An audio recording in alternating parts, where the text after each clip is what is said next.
highlighting the important role of the United Nations as the key contributor to an empowered and transformed Africa in line with the Sustainable Development Goals and Agenda of 2063, I now have the pleasure to invite Her Excellency Madame Amina Mohammed, Deputy Secretary General of the United Nations, to deliver her statement.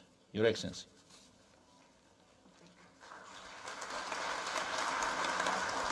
Thank you. Your Excellency, Azali Assoumani, the President of the Union of Comoros and Chairperson of the African Union, Your Excellency William Ruto, President of the Republic of Kenya, our warmly welcoming host, Your Excellency Musa Faki Mohammed, the Chairperson of the Commission of the African Union, and my brother, Excellencies, women and youth of Africa, distinguished delegates, Asante Sana. It is really a great honor to join you at the 5th mid-year coordination meeting of the African Union, the regional economic communities, and the regional mechanisms.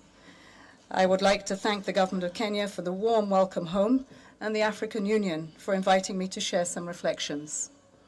This year's meeting provides us with yet again another unique opportunity to consolidate common ground in shaping and implementing Africa's narrative to meet the ambitions of Agenda 2063 and the aspirations of African people. Excellencies, today our world continues to face unprecedented crises, from the socio-economic impacts of COVID-19, a climate emergency, and the knock-on effects of the war in Ukraine. None of us need reminding that Africa played no part in creating any of these challenges. Unmet commitments by the international community to financing, to climate action, and adequate humanitarian responses have further aggravated the obstacles to the efforts made by Africa and its leaders to implement Agenda 2063. Meanwhile, we see renewed conflict and extremist terrorism are wreaking havoc across the continent, resulting in lost decades of development and millions of displaced persons and refugees. These calamities are leaving a generation of our young people, especially women, with the anxiety of a tortured present and a deeply uncertain future. Let me salute you as African leaders. Against this challenging global and continental backdrop, you continue tirelessly, day after day, here and abroad, to make the powerful case for Africa. Africa as the new horizon of possibility and as the source of solutions for its own challenges and those of the planet. Excellencies, you have the United Nations' complete solidarity. In just one important demonstration of this support and solidarity, the Secretary General continues to call the G20 for meaningful climate action that will end the addiction to fossil fuels so that we may address the imperative of a 1.5-degree world. He also continues to call loudly for the SDG stimulus, tackling debt distress and increasing fiscal space through the reallocation of additional SDRs to the African Development Bank Initiative, and the reform of the current global financial architecture, which is today morally bankrupt. Excellencies, if African solutions to African challenges and opportunities are to be more than a slogan, we must have a strong voice in the G20, defining Africa's innovation and ideas, and we must also have unified action by African leaders to disrupt the unacceptable status quo. We applaud the strong voices of President Ruto, President Macky Sall, and President Ramaphosa at the recent summit of a new global financial pact in Paris. You're here today to discuss, among other very serious issues, the African Union's reforms, the second 10-year plan of Agenda 2063, governance issues, and the work of the regional economic communities and mechanisms. As you do so, you will need to ensure that your cohesive voice and common positions come together to shape the upcoming G20 meeting, the UN General Assembly, and the SDG Summit.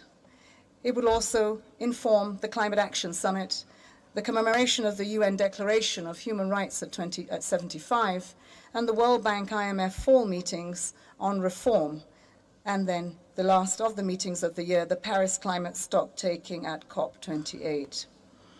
The United Nations remains committed to accompanying the continent with the framework of Agenda 2030 as it informs Agenda 23, but also as you navigate these international rough waters and through these milestone summits.